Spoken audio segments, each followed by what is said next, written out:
Yo, what is good, YouTube, and welcome back to another JC2K video. In today's video, we're going to be talking about what you need to do first in NBA 2K24 MyTEAM to build the best team possible on day one. And honestly, I think you have a couple of paths that you can go to try to grind. So for me personally, I have the advantage of being able to spend a little bit of money on the game. I don't really recommend spending a ton of money, but I did buy a bunch of VC, which, if y'all did not see my pack opening earlier, allowed me to just get a head start in building a team and get some really solid cards. But even if you can't do that, there are ways that you can get pretty darn good cards on day one and just grind stuff out. So the first thing, one of the first things you actually get when you get into MyTEAM is this Emerald Derek Fisher card. And I'm not going to say he's the best point guard in the world, but he is at least semi-okay. And you also can earn a Sapphire Robert Horry card. If you can get both those two cards together, you get a Ruby duo. There's a Ruby Kobe that you might get in the first second, or if you pre-ordered the Black Mamba edition, I should say. So that is another card that you could get immediately. But I would not really recommend opening packs, but if you want to, you can open packs. In terms of game modes to actually play to start with, because you can't really make MT off of the auction house because there's no auction house anymore. Clutch Time offline is probably not going to be the one that I would recommend. It's not a lot of MT, 750 or 250. The rewards on the are just vault rewards, and then you have other rewards as well in the tiers. Basically, you'll get vault rewards, and then at the end you're going to get just a token or stuff like that. I really would stay away from that. Triple Threat offline is kind of similar in that respect, in that I just don't feel like there's a lot of good stuff. You do get wheel spins as well for 1,000 MT as an option. I think the rewards in Triple Threat offline are a little bit better, but I probably wouldn't do that either. Domination on the other end is interesting. I feel like Domination is always one of those things that is very debatable, at least in terms of being worth grinding, because a lot of this stuff is going to make you some MT, like 2,500 MT right there from those divisions. I've also heard you make about 4,000 MT per domination game. So for completing a division to domination, which might take a little bit of time, you're going to probably get 25,000 MT. So that's actually pretty decent value there. Same thing here, like the same. If you were to complete all of these 6 divisions, you're probably looking at close to 150,000 MT for completing a domination, which may take a few days, but you could probably get 150,000 MT from completing a domination. And you'll also get this Ruby De'Aaron Fox, as well as all these other upgrade rewards and stuff that you can get, a Hall of Fame badge, Diamond Kobe's, stuff like that. All-time domination, same type of thing. We can't see the rewards for it yet because we're not there, but it will also make you a good amount of MT, I'm sure. So you could make a bunch of MT from domination. I think domination, if you are going to be a grinder, if your goal is to grind the game and not to spend money, domination is probably where I would recommend going. And that is the thing here to remember, is there are 2 different strategies. There is the spending money way, and then there is the no money set way, and then there's kind of the in-between way as well. And I'm a little bit more on the in-between way. I spent 150 bucks, but I'm not going to be spending money all the time on this game. Going to be trying to keep my spending as low as possible, to be completely honest, even as a content creator. Don't think it's really worth it. So if you're a grinder, I would recommend domination. I'm probably not going to go the domination route because I'm not true no money spent by any means or anything like that. I'm going to look towards the more online modes. You have salary cap, which does give you ball drops as well. 750 and 500 MT though is not crazy. Honestly, none of this stuff is incredible in terms of value.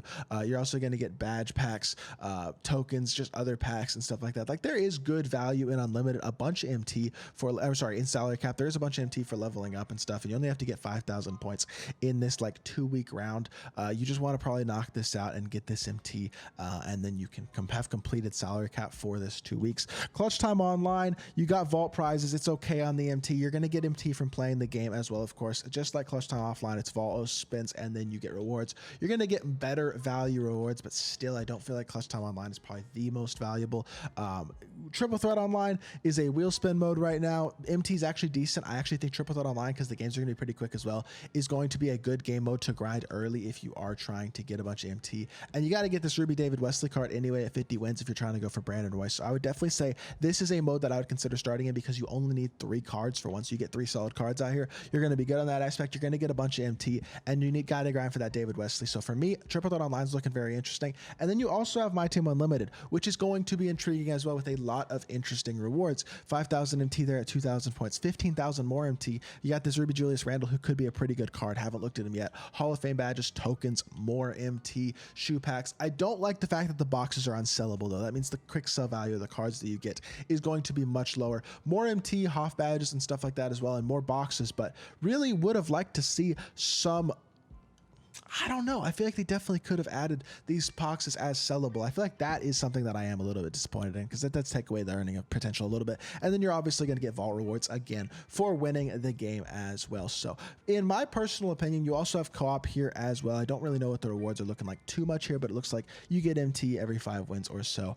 You can get packs and things. I wouldn't say co-op. Co-op really isn't an MT earning mode as much as it's a fun mode. But if you want to get on the game, have some fun with your friends, go for it in co-op. But for me, if you're online, I'm sticking with Triple Threat Online and Unlimited. If you're more of an offline, no money spent, a grinder player, you got to build your team, I would definitely go Domination. I think in terms of value, Domination is by far the best thing that you can play right now in Season 1, because if you complete these 2 dominations in the first couple of days, you're probably going to be looking at having close to a few 100,000 MT and a couple of pretty good cards in Pau Gasol and De'Aaron Fox as well. So for me personally, this might be something that is worth considering, at least, is trying to knock out some Domination to get myself the best team that I possibly can early in the game and get myself a bunch of MT, because I'm not going to be trying to spend a lot of money. So Domination and some Unlimited, try out Triple Threat Online, knocking out salary cap, making sure you complete that in this 2-week round as well would be something that I would definitely recommend. And overall, I don't know how this game is going to work, because the way the prices are, in all honesty, in my opinion right now, again, I'm probably going to make a video talking about this, but I think the player market prices are a little bit too high right now, to be completely honest, to give you great value. And honestly, it's going to make it a little bit hard to play the game no money spent right now. I do truly believe that. With that being said, I think there's hope. I do. I just think the prices need to be adjusted a little bit, because I think they're a little bit too hefty right now, to be completely honest. Like Chris Webber, this card costing, considering the fact that he's like 140,000 MT to buy as well, these cards are like $30 to buy. They're really, really expensive. That's too much right now. It needs to be toned down in terms of the prices, and we're not earning quite enough MT, I don't feel like, right now from playing the game as well, because we lost out on a lot of the MT we can get from selling things on the auction house. So not loving that. But overall, if I was starting off the game right now, where I would probably go is Domination. That's probably some of the stuff that I'll be working on today. But I'm also going to do a lot of online stuff as well, because I stream content, all that stuff. Going to be grinding out some online game modes and things today as well to try to knock some stuff out. I would say Unlimited, Triple Threat Online, salary cap are the ones you're going to be focusing probably if you're going to play online, and then offline it's going to be more Domination and stuff. But that is going to do it for this video. I hope you all did enjoy. If you did, make sure you hit that like button, leave a comment, and subscribe. I'll be back with more 2K content very, very soon, and I appreciate y'all. Peace.